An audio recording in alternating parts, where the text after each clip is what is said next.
Eu vou continuar sem ser com minúcias, porque eu vou oferecer daqui a uns dias, uns meses, um curso em toda a Epístola aos Hebreus, com pormenores, para você entender o significado disso tudo e adquirir segurança eterna para o seu ser, para a sua mente, para a sua alma, para o seu viver neste mundo. Segurança eterna, que pode ser sua se você se apropriar pela fé, com a graça de Deus, em nome de Jesus. Hoje, portanto, você está vendo aí o texto de Hebreus, no qual eu vou falar, aqui no capítulo 6, do verso 13 ao verso 20. Hebreus 13.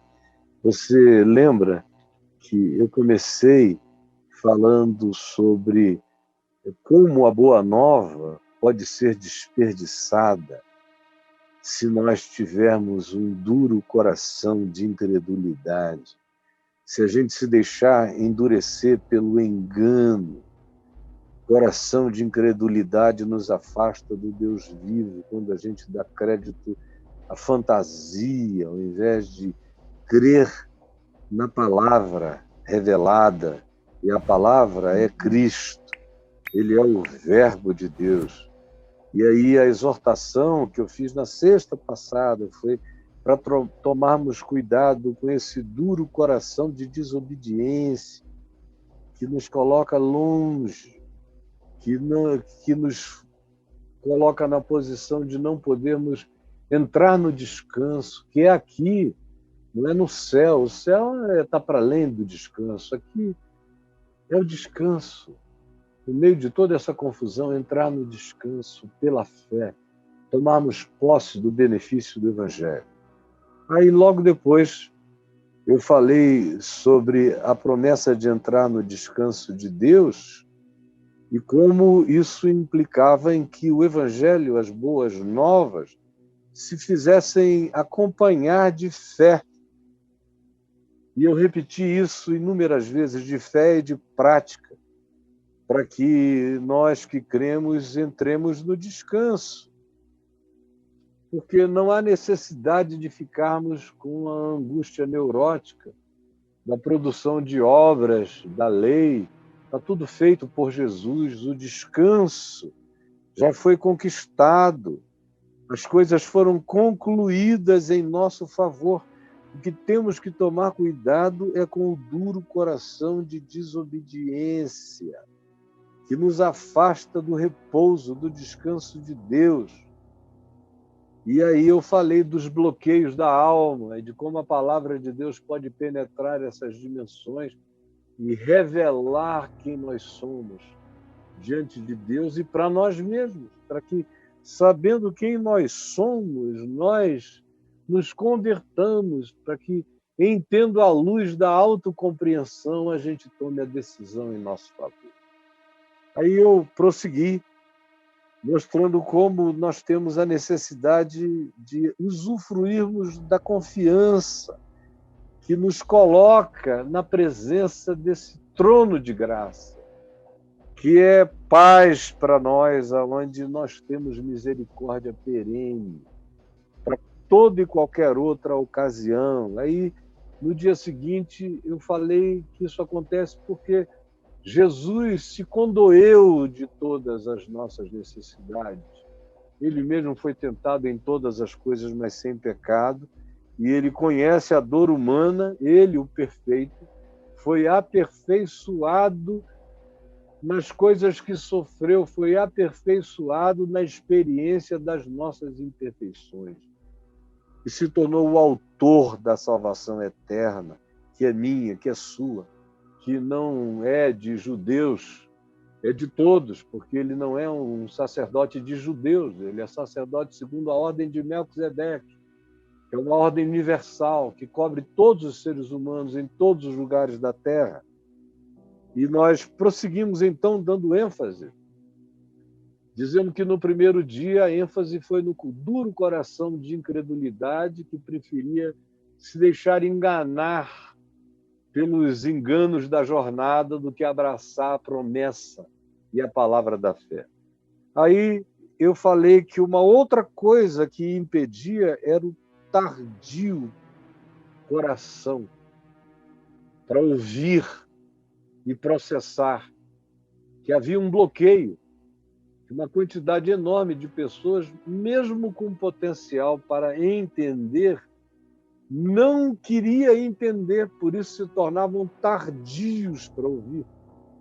Como Jesus disse aos de Emaús, indo para Emaús, honestos, insensatos, tolos, de mente bloqueada, de sensorialidade entupida, e tarda para crer tudo que os profetas disseram. A mesma expressão aqui é usada no capítulo 5, verso 11. Tendes vos tornado tardios em ouvir, e dado ao tempo decorrido, já tinha gente ali ouvindo há 30 anos, 35 anos, e não processava, não se tornava adulto. Paulo diz, continuam crianças, infantiloides, é uma infantilidade patológica. Vocês já podiam ser mestres, já podiam saber tanto quanto eu que estou escrevendo essa epístola, e poderiam praticar tanto quanto eu pratico, ou mais do que eu pratico. Vocês que leem essa epístola, todavia, dado ao tempo decorrido, vocês continuaram em estado de retardamento. Se tornaram retardados espirituais, e agora eu tenho necessidade de explicar os princípios elementares do Evangelho. E ele disse quais são esses princípios elementares do Evangelho. Lançar de novo a base de arrependimento de obras mortas, que era gente que se arrependia todo dia, nunca tomava posse do perdão definitivo de Deus, como entre nós acontece. A fé em Deus, como ele tinha que ficar demonstrando Deus para eles o tempo todo. E fé em Deus, como eu disse para vocês, é um negócio que, por exemplo, no meu caso, eu não penso no assunto há décadas. Porque, meu Deus, eu tenho que me convencer de que Deus é Deus, de que eu tenho fé em Deus. Esse é um assunto absolutamente tolo. Mas eu vejo pastores me dizendo, Caio, e se depois de eu ter pregado todos os anos da minha vida, não houver vida eterna, não houver Deus, eu digo, meu amigo, como é que você pode estar dando a sua vida para uma aposta? Isso é uma aposta? Qual é a tua, cara?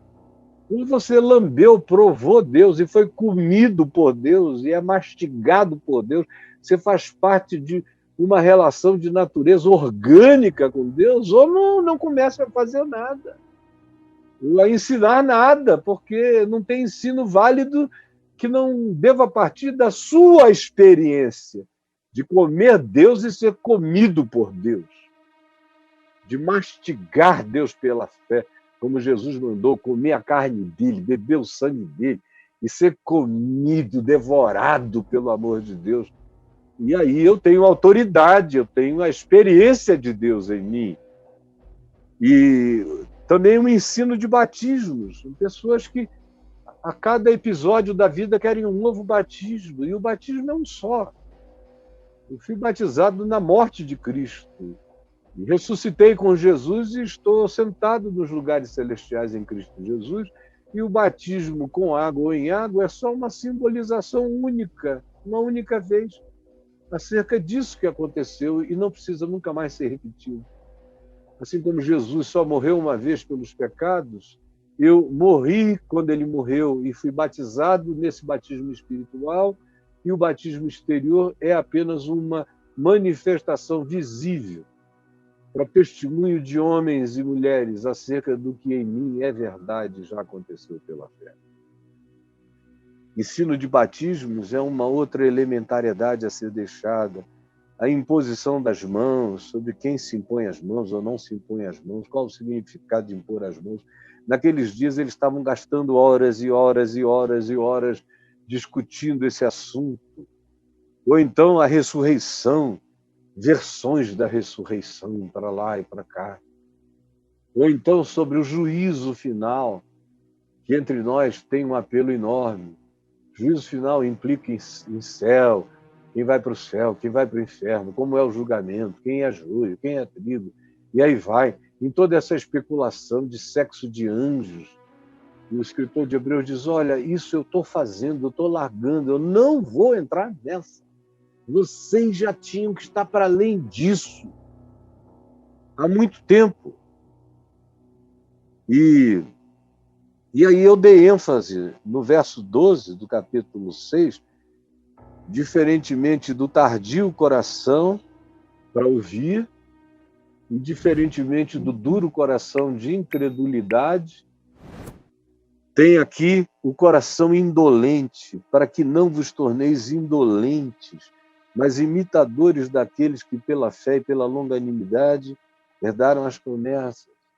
Aí eu falei como essa indolência atrasa, como eu já tinha mostrado antes, faz o indivíduo ficar rodando nos princípios elementares e não vai adiante, mas atrasa a capacidade de desenvolver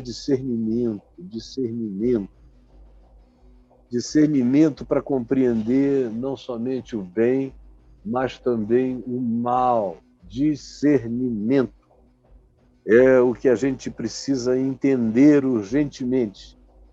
E aí, minha gente, vocês estão vendo o texto, o Braulio está botando para vocês, texto de hoje, que começa no verso 12, verso 13, Hebreus 6, e vai até o verso 20. E agora eu começo a falar sobre aquilo que é pertinente ao dia de hoje. E o que se diz? Pois quando Deus fez a promessa, a gente iniciou com a promessa lá atrás, o chamado, a promessa de Deus, o Deus que não pode mentir, capítulo 4, a promessa de entrar no descanso de Deus, a promessa. É o que está aqui, algo em torno do que se gira, e volta toda hora, recorrentemente reaparece o significado da promessa, que é sinônimo de evangelho. A promessa, para nós, é o evangelho. É essa palavra da vida. É a palavra da vida eterna. Para Abraão, a promessa era ter um filho e herdar uma terra. No nosso caso, nós não estamos mais debaixo de uma expectativa tão primitiva, de que Deus só vai ser Deus da minha vida se me der um filho para que eu tenha uma geração genética de DNA e uma terra para que essa geração ocupe essa terra e eu vire um povo, uma nação. Isso ficou para trás. Em Cristo, tudo isso se tornou coisa de criança. Em Jesus, Abraão tem que ser ressignificado, como ele é ressignificado, especialmente por Paulo, que ensina que a verdadeira fé de Abraão era a fé na ressurreição, porque ele, estando já amortecido, foi rejuvenescido, como que ressuscitado aos 100 anos, para dar à luz um filho, e a mesma coisa com a sua esposa. Então ele liga isso à ressurreição dos mortos. Em Romanos, nos capítulos 3 e 4, para você ler e entender isso. Então a promessa é equivalente a nós ao evangelho, é isso que significa. Porquanto Deus, quando Deus fez a promessa a Abraão, visto que não tinha ninguém superior por quem jurar, jurou por si mesmo. Deus, Abraão, querendo saber se a promessa iria ou não iria se cumprir, porque muito tempo para ele já se passara, ele estava amortecido sexualmente há muitos anos, e a mulher dele também, sem óvulos há muitos anos. E aí Deus disse, daqui a 1 ano tu vais ter um filho que eu te prometi que te daria. E ele disse, E Sara deu uma gargalhada atrás do pano da tenda, quando ouviu aquilo. Deus está doido. O anjo do Senhor se descompensou. E Deus, não tendo ninguém para jurar, jurou por si mesmo a Abraão. Deus jurou por si mesmo. Eu te digo em meu próprio nome que tu terás um filho, porque Deus não tinha ninguém superior por quem jurar. ele fez o compromisso, ele pactuou-se com Abraão em relação a si mesmo. Se tu não tiveres um filho, eu não sou Deus. Eu não sou Deus. Tu podes esquecer de mim para sempre, caso tua mulher não engravide com 90 anos e tu não sejas pai aos 100. Tu terás um filho da ressurreição dos mortos. Então, se prossegue dizendo, certamente, ele diz, certamente te abençoarei e te multiplicarei. Esse é o meu compromisso contigo, e esse juramento é de mim para comigo mesmo. Eu te desobrigo de Deus para sempre, se tu não tiveres o teu filho, se a promessa não se cumprir. Se essa promessa falhar, é porque eu não sou Deus. Esse é o juramento de Deus para com Abraão. E assim, depois de esperar com paciência, muita paciência, obteve Abraão a promessa aos 100 anos de idade, pois os homens juram pelo que lhes é superior, e o juramento, servindo de garantia para eles, é o fim de toda contenda. Entre os homens é assim, pelo menos era assim no tempo que os homens tinham palavra. Hoje em dia, não. Todo mundo mente, jura dizer somente a verdade, tão somente a verdade. So help me God, assim me ajude Deus. No entanto, o cara vai e mente deslavadamente porque a palavra morreu. A palavra foi humilhada pela aparência. E nós estamos vivendo na era pós-verdade, onde um homem se comprometer com o outro em juramento e dizendo eu te dou a minha palavra, e o outro crer, é uma raridade, só em alguns lugares muito distantes da cidade, do interior, porque na cidade, tanto quanto na maioria dos interiores, todo mundo está mentindo o tempo todo e a verdade morreu. Mas nesse tempo, quando a epístola foi escrita, os homens ainda tinham palavra. Eu me lembro de um tempo na minha terra, no Amazonas, onde meu pai vinha de alguma coisa sem nenhum documento, e ele era advogado, um advogado muito respeitado. E a gente resolveu, mas e trouxe algum documento? Não, não é preciso. Com o senhor fulano, com o doutor fulano, com a pessoa tal, documento não é necessário. Ele tem caráter. Ele é um homem que não conseguiria viver se não cumprisse a palavra empenhada. Havia esses homens. Havia homens que se suicidavam quando não conseguiam manter a palavra empenhada. Imagina só. A diferença, isso tem só... Eu estou com 66 agora, daqui a uns meses eu vou fazer. Já estou com menos 66. Vou passar a comer o crédito dos 67. Só tem 66 anos que isso aconteceu. Ou até mesmo, nos meus 14, 15 anos de idade, eu ainda encontrava meu pai dizendo, não, podemos ir em paz, o terreno está comprado, mas cadê a escritura? Não.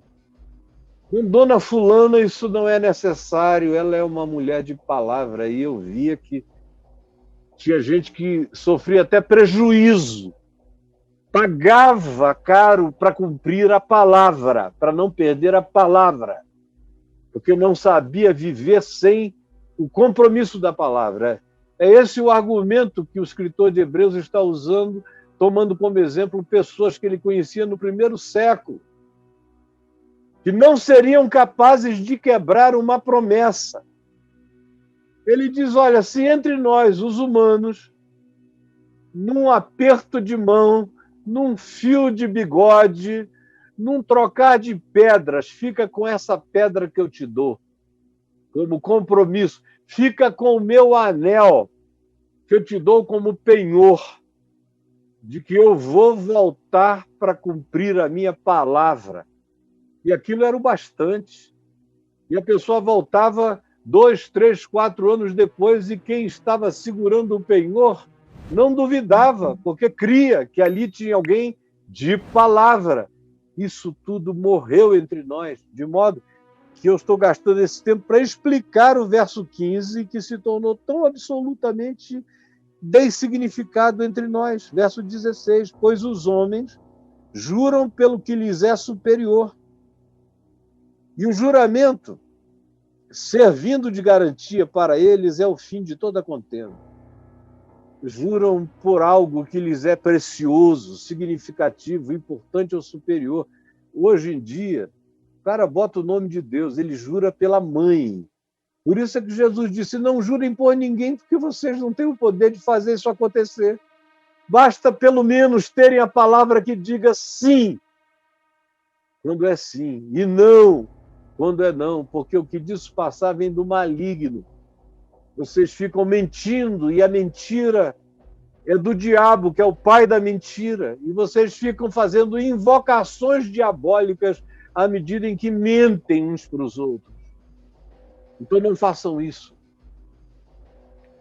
Por isso, Deus, quando quis mostrar mais firmemente aos herdeiros da promessa a imutabilidade do seu propósito, se interpôs com juramento, dizendo a Abraão, eu, o Senhor, juro por mim mesmo que a tua promessa será realizada. Para provar a imutabilidade do seu propósito. E a imutabilidade do seu propósito foi selado com sangue. A cruz é a definição, é a prova, como Paulo diz em Romanos 5, pois Deus prova o seu amor para conosco pelo fato de Cristo Jesus ter morrido por nós, sendo nós ainda pecadores. Deus prova. Essa é a garantia. É a cruz. É o imprimatur de que essa palavra não tem volta. E a prova disso é que ele morreu. E essa é a definição. Se entregou. Derramou o seu sangue. E ressuscitou de entre os mortos. Como Paulo também diz em Romanos 4, como validação da nossa justificação, validação do seu compromisso para conosco. Se eu creio que Cristo morreu por mim, e se eu creio que ele ressuscitou de entre os mortos, eu digo que creio que a promessa é infalível e que o propósito dele em relação a mim é imutável. Não se altera por nada. Assim como eu não posso descrucificar Jesus, desressuscitar Jesus, eu não posso mudar também o propósito de Deus para comigo. Ele está estabelecido.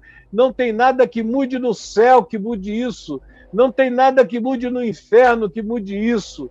Não há ato meu humano na terra que mude isto. O propósito dele está definido. E se eu creio que ele provou o seu amor para comigo na cruz e que ele valida e garante o seu amor por mim na ressurreição, eu não tenho dúvida de nada. Eu posso estar bem, eu posso estar mal, eu posso estar me sentindo ótimo como um santo, ou eu posso estar me sentindo como o pior dos pecadores. Isso tem a ver apenas comigo. Não tem nada a ver com Deus, porque ele já provou a imutabilidade das suas promessas, como disse Paulo, escrevendo a Timóteo, porque se nós somos infiéis, ele, todavia, permanece fiel, porque não pode negar-se a si mesmo, ele não pode fazer nada a respeito, ele não pode desjurar, ele não pode desprometer, ele não pode retirar a graça. Ele continua sendo ele mesmo, mesmo quando eu não sou eu mesmo, mesmo quando eu relativizo aquilo no que eu creio. Ele, todavia, mantém a sua palavra e mantém o seu propósito, e nada alterará isto. Não cairá nem um i, nem um tio da graça manifesta na cruz, onde ele provou o seu amor, e na ressurreição, aonde ele valida eternamente a sua palavra e faz com que eu tenha certeza da imutabilidade do seu propósito. E aí, o escritor de Hebreus diz o seguinte: para que, mediante duas coisas imutáveis, nas quais é impossível que Deus minta, nós tenhamos forte alento.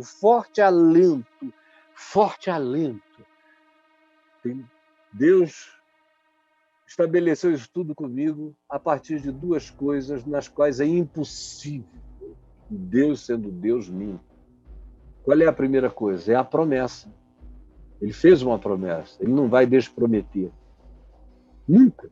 Você pode viver, e o mundo pode viver acontecer mais 5.000 anos, e a promessa de Deus feita a Abraão não vai ser desprometida.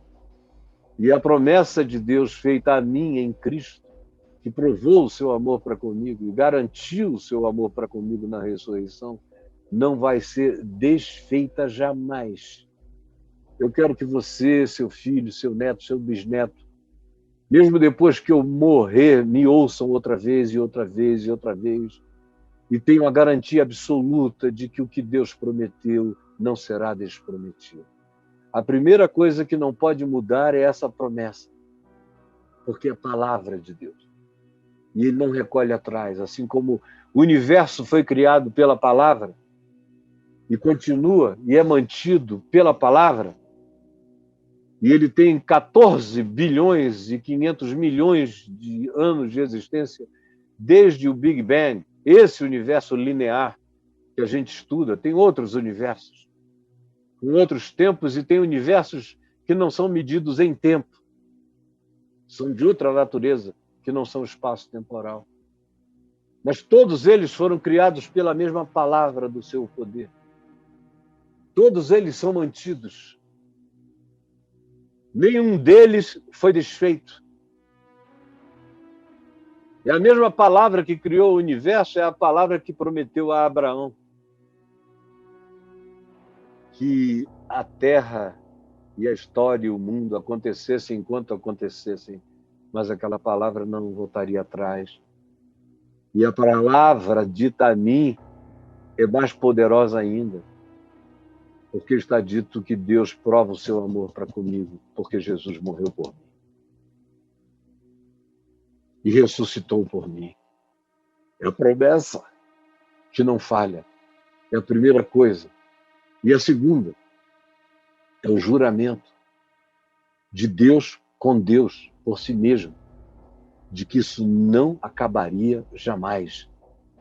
Apesar do mundo, apesar dos homens, essa promessa continuará viva, enquanto um ser humano quiser se apropriar dela pela fé. E uma vez que tenha se apropriado, nada mais o separará do amor de Deus. Como Paulo diz aos Romanos no capítulo 8, nada pode me separar, nem morte, nem vida, nem coisas do presente, nem coisas do porvir, nem alturas, nem profundidades, nem anjos, nem principados, nem potestades, nem poderes, nem qualquer criatura de qualquer dimensão ou existência, nada tem o poder de me separar do amor de Deus que está em Cristo Jesus, o nosso Senhor. É nisso, nessa certeza de que é impossível que Deus minta, que eu e você podemos ter forte alento para corrermos para o refúgio.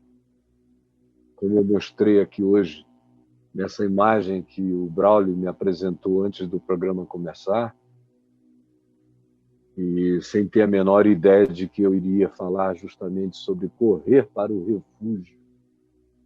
Ele botou aí uma imagem de um indivíduo correndo, mas havia algumas poças e intercorrências no caminho, de modo que o indivíduo não conseguia chegar no refúgio.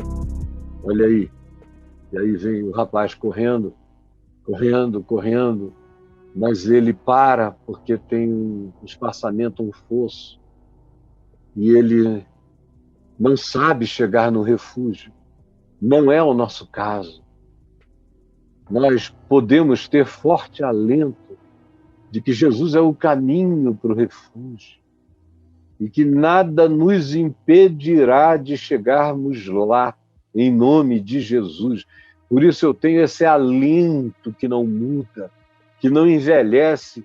Eu vou ficando velho, mas o meu alento rejuvenesce. Todo dia cresce, todo dia aumenta, assim como eu vi com meu pai. Quanto mais velho ficava, mais alento acerca do refúgio ele tinha. Ele ia entrar no refúgio como ele já tinha entrado no refúgio. Aqui, o refúgio entra como sinônimo do descanso, que é esse lugar onde a gente respira a graça de Deus, o oxigênio dessa paz, como eu expliquei nos dias anteriores, a paz de Deus e a paz com Deus, a paz que excede a todo entendimento, a paz ultracircunstancial. A gente entra pela fé no refúgio, quando não volta atrás, quando não titubeia. Deus continua sendo Deus. Quando eu volto atrás, Ele continua com a sua palavra inteira. E quando eu volto arrependido e consciente, não muda nada e não tem nenhum tempo de quarentena para eu entrar na validade, é instantâneo. Se eu tiver um sincero coração cheio de fé e de esperança, eu entro no refúgio e lanço mão da esperança proposta, lanço mão. Vocês viram como esses dias todos a ideia de mão que se apropria, mão que pega, mão que toma posse, é recorrente, como aqui, lançar mão da esperança proposta. A esperança proposta é essa, de que eu vou entrar naquilo que olhos nunca viram, ouvidos nunca ouviram e que nunca subiu ao coração de homem algum, é o que está reservado para aqueles que o amam. E Paulo diz que isso começa a ser revelado para ser apropriado aqui nesta vida. Não é uma promessa para depois da morte, são promessas que começam a nos celestializar aqui nessa vida, apesar de tudo que possa ainda nos acontecer. Eu lanço mão da esperança proposta. E ninguém vai abrir a minha mão. Só se eu quiser abrir. Mas como disse aquele meu amigo querido que já está na glória, irmão do reverendo João Queiroz, lá em Fortaleza, tio do Carlinhos Queiroz, eu fui visitá-lo, ele estava morrendo de câncer, deitado numa rede. Ele me amava muito, me assistia na TV. Eu era um jovem de 27 anos, quando eu cheguei na casa dele, estava pregando no estádio Paulo Sarazate, numa campanha de evangelização sobre a qual ontem eu e o Gondim falamos aqui. Eu fui levado para visitá-lo. Quando ele me viu entrando, ele gritou: "Ah, se eu pudesse eu não queria, e se eu quisesse eu não podia". Eu ouvi aquilo, ele repetiu de novo: "Ah, se eu quisesse eu não podia, e se eu pudesse eu não queria". Aí eu falei: "O quê?" Ele falou: "Ah, se eu quisesse deixar o amor de Cristo, eu não podia, porque a âncora que foi jogada em mim é de natureza eterna. A promessa não falha, eu não poderia. Eu não poderia, porque nada pode me afastar do amor de Deus. Por outro lado, se eu pudesse, eu não queria. Porque como é que eu vou querer deixar esse amor, essa graça, essa segurança, essa paz, essa maravilha que eu conheço, que estava fazendo com que ele atravessasse o câncer com aquele brado e aquele sorriso, morrendo. Ele morreu logo depois, numa rede, na varanda da casa. Ah, se eu pudesse eu não queria, se eu quisesse eu não podia. É o mesmo caso aqui, e eu digo de mim mesmo, eu que tenho esse forte alento, que corri e entrei no refúgio, que alcancei a esperança proposta que está plantada dentro de mim como uma raiz eterna. Se eu pudesse, eu não queria. Se eu quisesse, eu não podia. O enlace é mais do que quântico. É um enlace feito no sangue do Cordeiro que me amarrou à eternidade. Eu sou um filho definitivo da eternidade. Comi a carne do Filho de Deus, bebi o sangue do Filho de Deus e pode me separar deste amor em nenhuma circunstância. Minha segurança é absoluta e a sua pode ser também.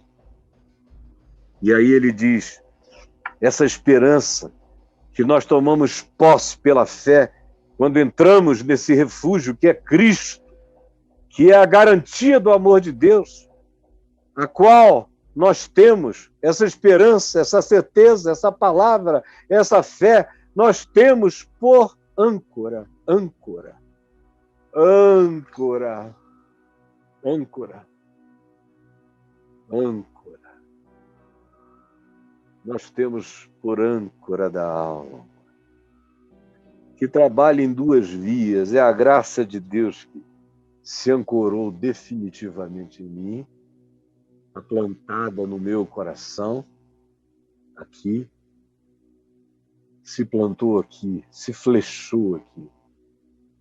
Ao mesmo tempo em que ela foi jogada, arremessada pelo poder da ressurreição e foi ancorada no trono da graça de Deus. Então, eu estou ancorado pela âncora da fidelidade de Deus plantada em mim, e a mesma fidelidade me ancorou no trono da graça. Então, volta a pergunta de Paulo, quem pode nos separar do amor de Deus que está em Cristo Jesus?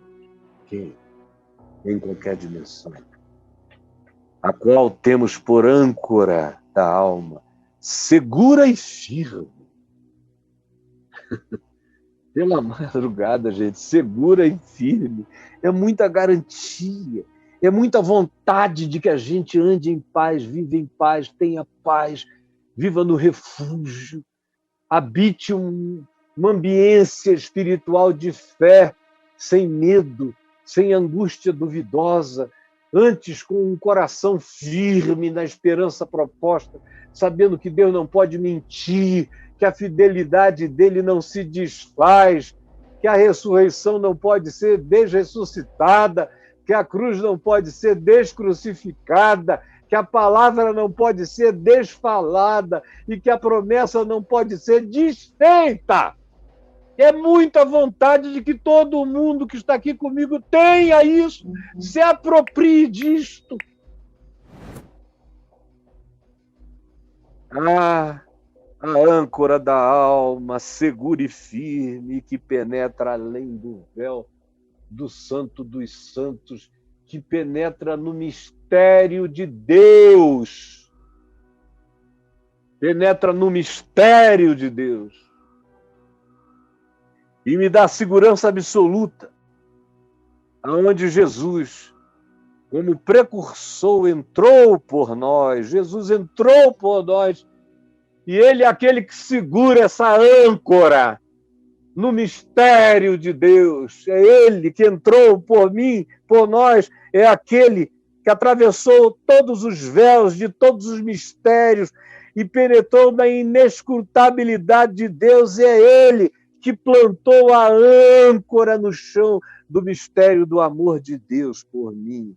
Ele que se tornou sumo sacerdote para sempre, meu intercessor que se condói por todas as dores humanas, porque ele mesmo foi tentado em todas as minhas tentações, embora sem pecado, todavia sofreu todos os meus pecados e foi o perfeito aperfeiçoado nas imperfeições humanas, aprendendo a obediência até o fim pelas coisas que sofreu e se tornou sumo sacerdote para sempre, segundo uma ordem universal que não tem começo de dias e nem tem fim de existência. Como eu gostaria e como eu quero que você entenda o que eu tenho dito todos esses dias, com o desejo e a finalidade de que todos nós nos tornemos pessoas absolutamente seguras nesse amor de Deus. Senhor Jesus, que a Tua palavra chegue aonde ela tem que chegar, no coração de cada pessoa, e realize essa segurança inafastável, inegociável, definitiva, dogmaticamente estabelecida, e ninguém pode discutir a tua decisão em favor de cada um de nós. Ajuda-nos, todavia, a termos fé para nós vivermos nos apropriando dessa paz, dessa graça, dessa segurança de que ninguém nos separa do teu amor. Em nome de Jesus. Amém e amém.